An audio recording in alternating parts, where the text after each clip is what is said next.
Hello foodies, welcome to Vinnu's kitchen and vlog. ఇవాళ మీకు ఒక హెల్దీ వెరైటీ రెసిపీ పరిచయం చేస్తున్నాను. అదే వాము ఆకుల పెరుగు పచ్చడి. ఇప్పుడు వాతావరణం కూడా కొంచెం మారి జల్లులు కురుస్తూ ఉన్నాయి. ఇటువంటప్పుడు మనకు జలుబు అనేది కామన్గా వస్తూ ఉంటుంది. సో పిల్లల్లో పెద్దల్లో వచ్చే ఈ జలుబుకి మంచి ఉపశమనం అందించే ఈ కప్పరెల్లాకు ఔషధం ఎలా మనం వంటల్లో ఉపయోగించుకోవచ్చో ఇప్పుడు తెలుసుకుందాం. ఇందుకు ముందుగా ఒక 10 నుంచి 12 అటు లేతగా కాకుండా ఇటు ముదురుగా లేని కప్పరెల్లాకు అదే వాము ఆకుల్ని మనం తీసుకోవాలి. ఈ వాము ఆకుల్ని ఇంగ్లీష్లో బిగ్ థైమ్ అని అంటారు. చూడండి, నేను నా కొడుకు ఎంతో జాగ్రత్తగా ఏదైతే మంచి ఆకు ఉందో అది కోస్తూ ఉన్నాము. ఇది మా ఇంట్లోనే మా పెరట్లో ఉందండి. ఇప్పుడు ఈ ఆకుల్ని మనం వాటర్లో వేసి 1-2 సార్లు బాగా కడుక్కోవాలి. ఎందుకంటే ఇందులో పురుగులు గట్రా ఉండవచ్చు. ఇప్పుడు వాటిల్ని ఒక కిచెన్ టవల్ లేదా మామూలు టవల్ మీద వేసి చెమ్మ లేకుండా బాగా అద్దుకొని ఒక ప్లేట్లో తీసుకోవాలి. చూడండి, ఇలా కొంచెం కూడా చెమ్మ లేకుండా ఉండేటట్టు చూసుకోవాలి. అలాగే మిగిలిన ఆకులను కూడా టవల్లో వేసి బాగా అద్దుకొని చెమ్మ లేకుండా ఉండేటట్టు చేసుకొని ప్లేట్లో తీసుకోవాలి. చూడండి, అన్నీ చెమ్మ అనేది లేకుండా తుడుచుకున్న తరువాత వీటిని బాగా పేర్చుకొని మన చేతిలోకి తీసుకొని కత్తితో బాగా సన్నగా తరుక్కోవాలి.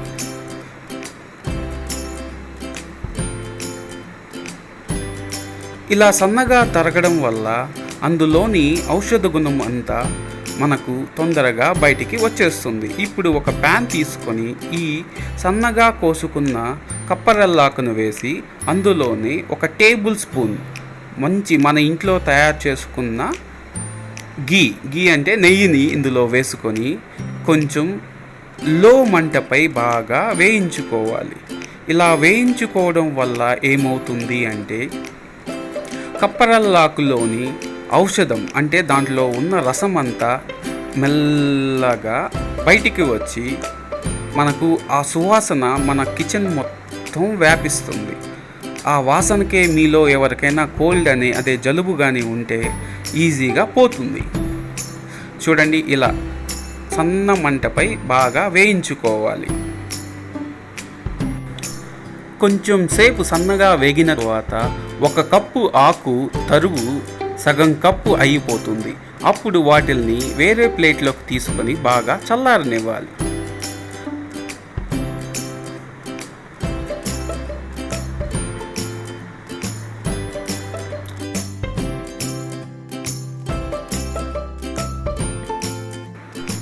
ఇప్పుడు అదే ప్యాన్లో ఒక 10 నుంచి 12 మిరియాలు వేసి దోరగా వేయించుకోవాలి.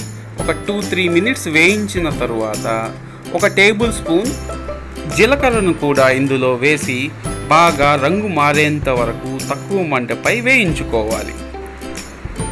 మన ఇండియన్ వంటకాల్లో జీలకర్ర మిరియాలని ఎంతో బాగా ఎక్కువగా వాడుతూ ఉంటారు. ఎందుకో మీకు తెలుసా?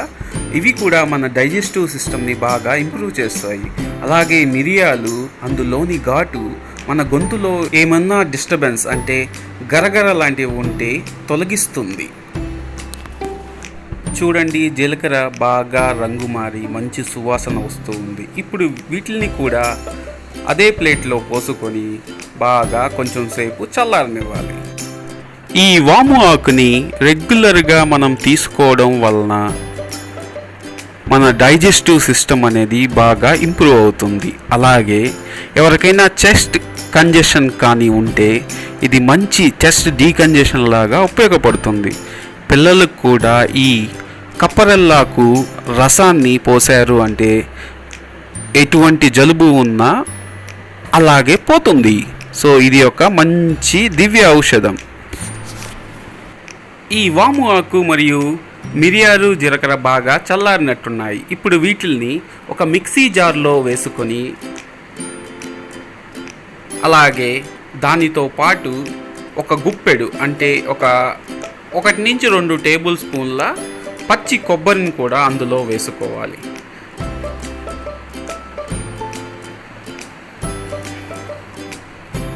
దానితో పాటు 1 కప్పు పెరుగు, రుచికి సరిపడా ఉప్పును కూడా అందులో వేసుకొని కన్సిస్టెన్సీ చూసుకుంటూ 1/4 కప్పు వరకు వాటర్ని యాడ్ చేసుకొని బాగా గ్రైండ్ చేసుకోవాలి.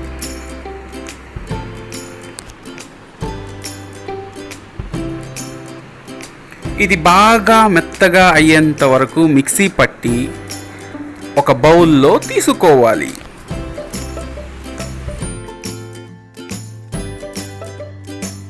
చూడండి, కొంచెం నేను వాటర్ కూడా యాడ్ చేశాను. ఇప్పుడు మళ్ళీ దాన్ని మిక్సీ పట్టి ఒకసారి మళ్ళీ మిక్సీ పట్టాలి. పట్టిన తర్వాత ఆ మిశ్రమాన్ని మనం ఒక బౌల్లో తీసుకుందాం. అంతే, ఎంతో ఆరోగ్యవంతమైన రుచికరమైన వాము ఆకు పెరుగు పచ్చడి ఆల్మోస్ట్ రెడీ అయిపోయినట్టే. ఇప్పుడు ఇందులో మనం ట్యాంపరింగ్ అంటే మన కొబ్బరి చట్నీకి లేదా పల్లీల చట్నీకి వేసుకుంటాము కదా పోపు, అలా వేసుకుందాం. ఇందుకోసం మనం ఒక ప్యాన్లో 1 నుంచి 1.5 టేబుల్ స్పూన్ నెయ్యిని యాడ్ చేసుకోవాలి. అది కొంచెం వేడెక్కిన తర్వాత అందులో కొన్ని ఆవాలు, జీలకర్ర మరియు కరివేపాకు వేసి చిటపటలాడించాలి.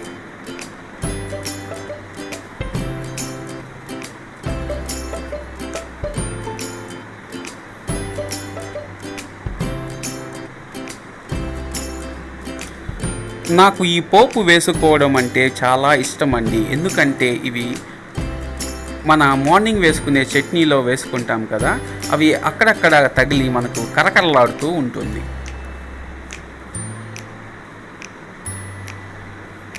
చూడండి, ఆల్మోస్ట్ అవి ఆవాలు బాగా వేగి చిటపటలాడుతూ ఉన్నాయి. ఇప్పుడు దీన్ని మన స్టవ్ పై నుంచి దించుకొని ఇందాక తయారు చేసి పెట్టుకున్న మన పెరుగు పచ్చడి అంటే వాము ఆకు పెరుగు పచ్చడిలో వేసుకొని సర్వ్ చేసుకోవాలి. ఎంతో హెల్దీ అండ్ టేస్టీ అయిన వాము ఆకు పెరుగు పచ్చడి రెడీ అయిపోయింది. దీన్ని మనం వేడి వేడి అన్నంలో వేసి కలుపుకొని తింటే ఉంటుంది. ఆహా, ఆరోగ్యానికి ఆరోగ్యము, రుచిలో కూడా అమోఘ్యము. సో ఇది మీరు కూడా ట్రై చేసి మీకు నచ్చితే లైక్ చేయండి, షేర్ చేయండి, అలాగే కామెంట్ చేయండి. ఇంకా ఎవరైనా ఈ ఛానల్ని సబ్స్క్రైబ్ చేసుకోకపోతే వెంటనే సబ్స్క్రైబ్ చేసుకోండి. అలాగే పక్కనే ఉన్న గంట సింబల్ని ప్రెస్ చేసి అందులో ఆల్ అనే ఆప్షన్ని సెలెక్ట్ చేయండి. మేము చేసే ప్రతి వీడియో మీకు నోటిఫికేషన్ రూపంలో వస్తాయి. ధన్యవాదాలు.